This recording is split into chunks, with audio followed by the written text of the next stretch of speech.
And yet, on the other hand, where I'm determined to say that I'm the one who started the 308 class, so it's my choice to show Clara Bow and It to all the first year students because it's such an approachable way into silent film. Clara was a fabulous movie star, not trained as an actress, but like 18 or 20 years old, and so photogenic with such a bright personality that I think just comes through the screen. I've seen Yes, I also it. saw 308 it in our screening for yes. class. Yes, that's it. That's it. Yeah. She I ate do- it. I do remember learning like she was She the is. first It girl because Yes. everyone was obsessed with her after that, which I think is really Yeah. cool because I never thought about the like the phrase It girl, like it had to come from Yeah. somewhere. You know? We learned about her literally right before Taylor announced the album. Really? Mhm. Oh, that's so Yeah. sweet. I learned about Clara Bow in high school, actually. Oh. And it was just like a Wow. brief, and it was like a fake news about her. Oh. It was about Clara Bow. Oh. It was a fake news. They don't let the about- girls rest. Exactly. So yeah, Oh my it God. was like a fake rumor that was just like a What did she do? Or what that she didn't do? She took a picture once with a hat in a swastika, but it was like a symbol of good luck.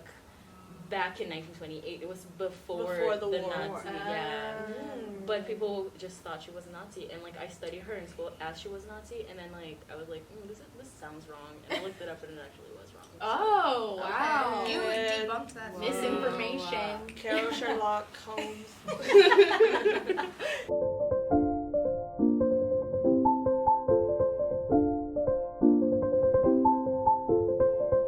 Because the images were black and white and it was silent, all stars seemed more fantasy-like. They didn't appear on radio back in the day, and so you never heard them and you never saw them in the flesh. You saw these beautiful film images, and then you saw amazing fan magazine covers, and I'll let you all have a shot of some of my color fan magazine covers. So because they didn't speak, and the press was more controlled back in the day. The growing fan magazines were completely under the thumb of the studios that said, if you say anything too bad about our stars, we'll never let you have access to any stars. And the studios paid got them out of jail, paid their legal bills, although they let Clara go to the dogs. So in a way, stars in the silent era were more protected, and they seemed more, as I said, fantastical.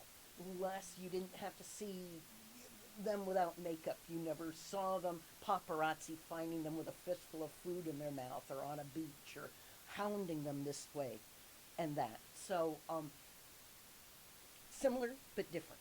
So, I guess I'd much rather have been a silent movie star.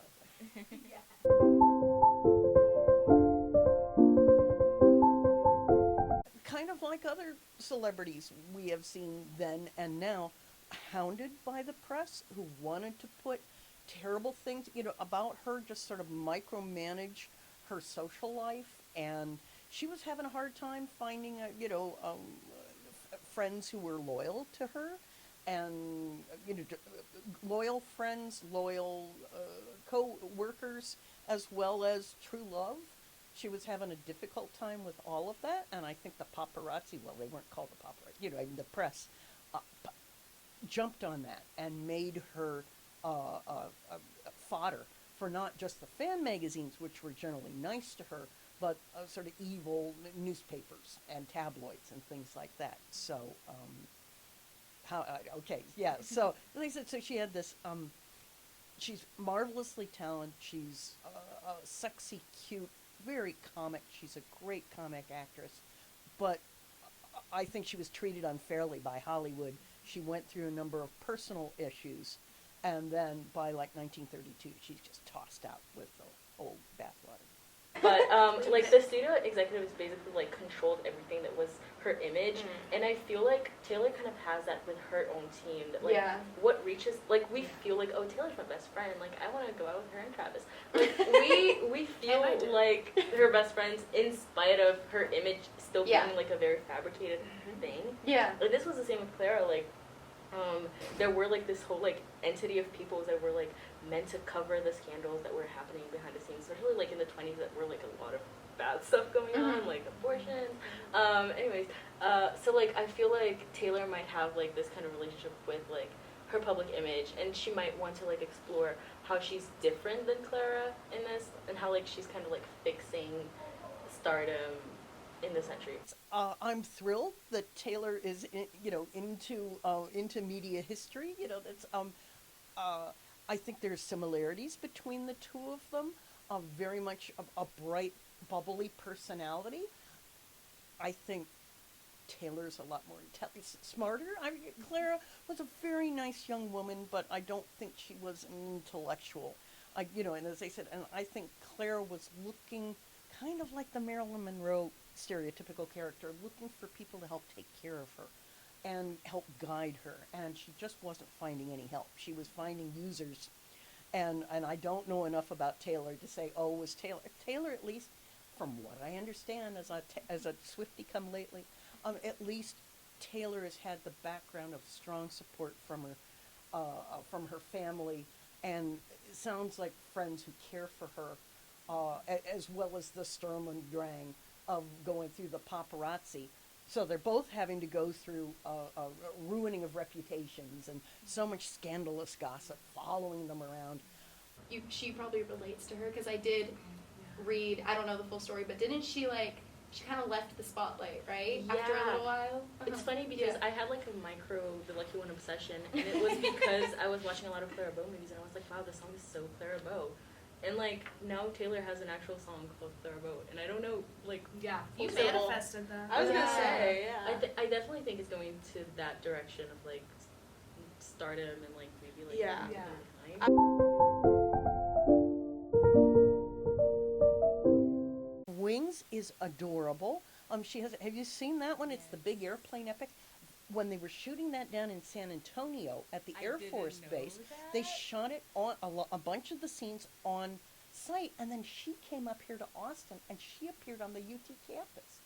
One afternoon, she stayed at the Driscoll, and she was feeling a little under the weather, but she came to campus, and the students are chasing her all over the place. She goes to the president's office, and can you imagine, sits on his desk like she does Antonio Moreno in It.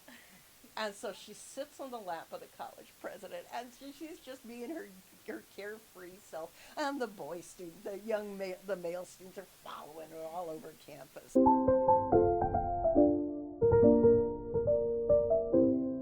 I don't want this song to be like this like negative thing about Clara's life or about Taylor's life. Like it could also take like a very positive angle. That's so true, because I mean the media can be very like harsh. I mean everyone loves Taylor, but like there are specific like type of people, specific type of publications that are going to attack her. Yeah. And this happened with Clara all the time, in the sense that like they were saying like, oh, there she is with another boy again, but like the fans were going to the to the movie theater to watch her movies. Like the box office would tell that like these people like see themselves in her. The boys want to be with her. Like it's the approach that like the media has with celebrities is very different from the approach that like fans have with celebrities.